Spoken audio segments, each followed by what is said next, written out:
Wow. The music here is always incredible, but y'all don't even know. Sitting up here, I mean, you might want to think about becoming a pastor because the sound is it's just such a treat.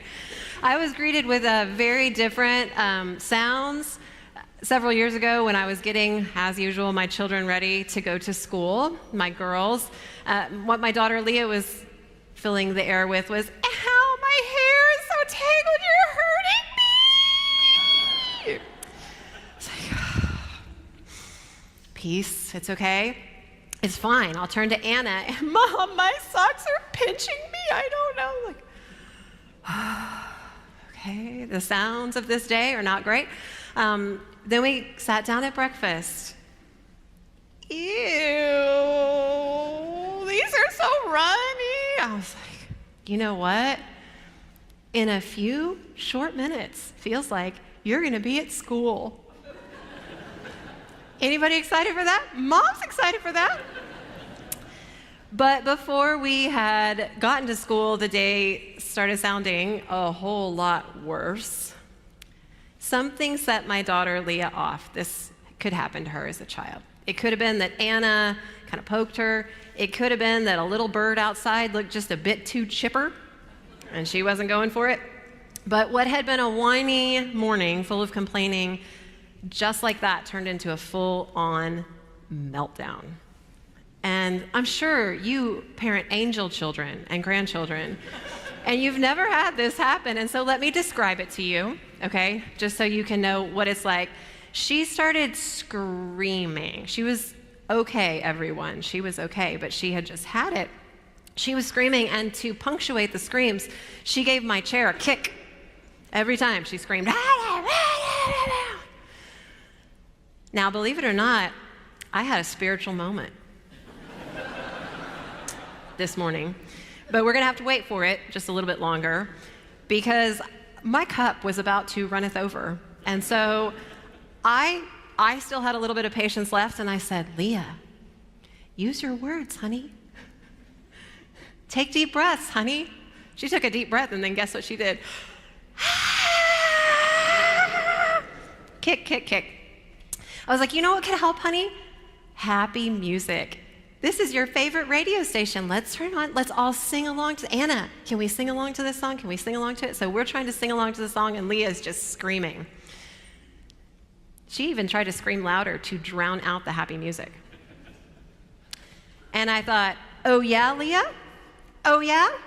Two can play at this game. Not my best parenting moment. I just turned the stereo up. Scream over that little bit.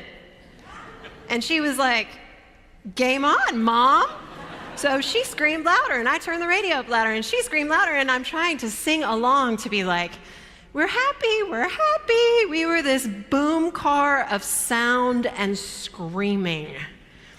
And what was on the radio, this is my spiritual awakening, was a Katy Perry song. Hot in Cold. Anybody know that? Yeah? Anybody? Yeah? Sort of? I didn't know. Anybody know how it goes? Yeah? Y'all know it? Could y'all sing a few lines?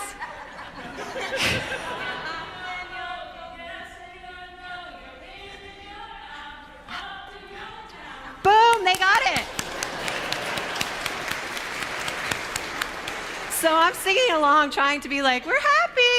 And the more I sing, you're hot, then you're cold, you're yes, then you're no, you're in, then you're out, you're up, then you're down. I'm like, oh, Katy Perry is singing about Leah. Everybody thought it was a boyfriend, but it's not. It was my child. And so I was like really comforted in that moment. Katy Perry sees me. God sees me where I am. We dropped her out at school, Anna too. And that night I told Kevin, I have found our daughter's theme song. Because at night, when they're with Kevin, Kevin's home, Kevin's a nurse, I'm always solo in the morning. They're like, okay, I'll take a bath, brush my hair, it feels lovely. This dinner is marvelous, hugs and kisses, and they wake up and they're like, and that hot and cold thing, the more every time we got the song, and every time they would do that, to Kevin too, We'd be like, you're hot, then you're cold, you're yes, then you're no. Like, this is you, baby, you. But here's the spiritual awakening. We played that song a lot. Enough for me to do a little bit of self-reflection and realize it wasn't just my children who were portrayed in that song. It might be me too. And we were coming, it was the early part of the year, and we were coming into Ash Wednesday and then Holy Week, reading through scripture as much as we're doing here. And the more I read the story leading up to Holy Week, and especially Holy Week, the more I would wonder, did Jesus ever want to sing this at the top of his lungs to the disciples and the crowds and everybody? You're hot, then you're cold. What is going on with you? In fact, I thought maybe I'll ask you if we could sing that as an anthem. Then I was like, no, that won't work. But think about the story that we've heard in Luke so far. Okay? Hot. Jesus begins his ministry. People flock to hear him. Word about him spreads. Cold. He goes to his hometown, and they're so upset they try to throw him off a cliff. Hot. Jesus feeds thousands of people with just the equivalent of a Lunchable, right? A couple of loaves of bread and some fish. Everyone is amazed. He gains all these followers, and then they come back the next day and they're like, more food? You know, do for us the miracles like Moses did, like manna. And when he won't do it, thousands leave. The disciples, leading up to Holy Week, they know Jesus is going towards Jerusalem. They know how dangerous it is for Jesus to go to Jerusalem. They know it could be deadly for him. They're a little scared, but they say, you know what? Let's go. We will die with him. Hot. And then he's arrested, and what do? Pew. They run away. Peter even denies even knowing him. Hot and cold. Yes and no. In and out, up and down. That is not just somebody else's theme song, is it? We can recognize it in others perhaps more easily, but then we look inward and we realize it could play for us too. That we are just as changeable and fickle, even though we want to be steady and constant and faithful. We struggle. And as we talked about the music today, one of the things that is a reality in this service to mirror the reality of Holy Week is the high and the low. So we have the opening, and we have that amazing offertory, and children coming in waving palm branches. But wait for the music that follows. The cross. And then the closing that Evan told me is like an unresolved crying over and over to God. Our music is talking about this reality. In the world, we see it. In our families, we see it. Right here, we see it. We long for steadiness and constancy. We really long to be hot, faithful, courageous all the time. And so it can be just so discouraging when we find ourselves cold. Now, the exciting thing about Palm Sunday is you look at a day and you think, humanity got it right that day. Right? Like we need to celebrate this because most people didn't know Jesus was coming. They couldn't have a committee to plan it, but they still made it work. They took off coats and they laid them like a path to the heart of town. They grabbed palm branches and they waved them in the air like we were. And they shouted, Hosanna, which means save us. Right? We need help. Right? That is the cry of people who are like, we can't do this on our own. You could help us, Jesus. And Jesus rides into the heart of town. And Mark would even tell us that everyone listened to him with great delight. So they got it right.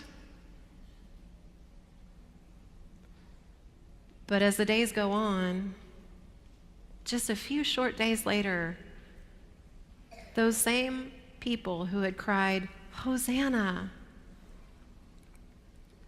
are screaming, crucify. We want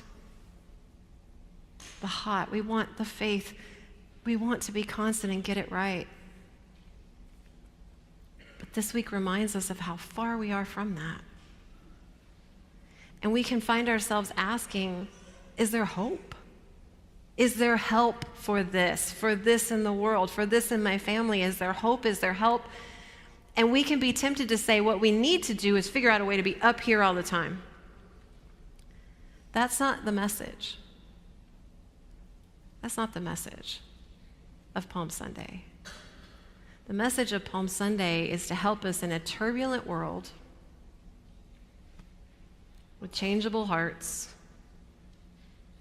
find our calm center.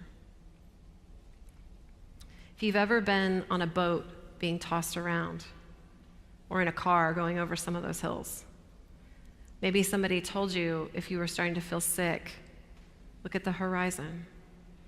It doesn't move. And that's what we're looking for. And this is what Palm Sunday points out to us. That though the crowds vacillate from, we love you, Hosanna, to kill him, crucify. Though the disciples go from, we'll die for you, to we don't even know you. One person in our story is steady and constant and does not change. And that is Jesus. He fixes his eyes on Jerusalem and he knows the pain and the suffering that are ahead of him. Through those waving palm branches, he can see the cross and he keeps going. When the disciples, one of them betrays, one falls away, they don't get it, he's steady. Friends, when we find that in our families, in our hearts, that we feel like we're tossed around by a tempest, we can think of Jesus riding through the Palm Sunday crowds, steady, unchanging, unchangeable. And the reality of why he did that, because he loves us, because he loves you. He loves us on our good days and our bad ones. He loves us when the boom car is going and the kid is screaming and we are on our last nerve, and he loves us when our parenting is off the chart. He knows us to our souls and he loves us. The message of Palm Sunday is not crank yourself up. The message of Palm Sunday is fix your eyes on the one thing in this life that will never change and never let you down. The love of God for you. In a world of hot and cold, among people of mixed signals, Jesus doesn't change. Fix your eyes on him.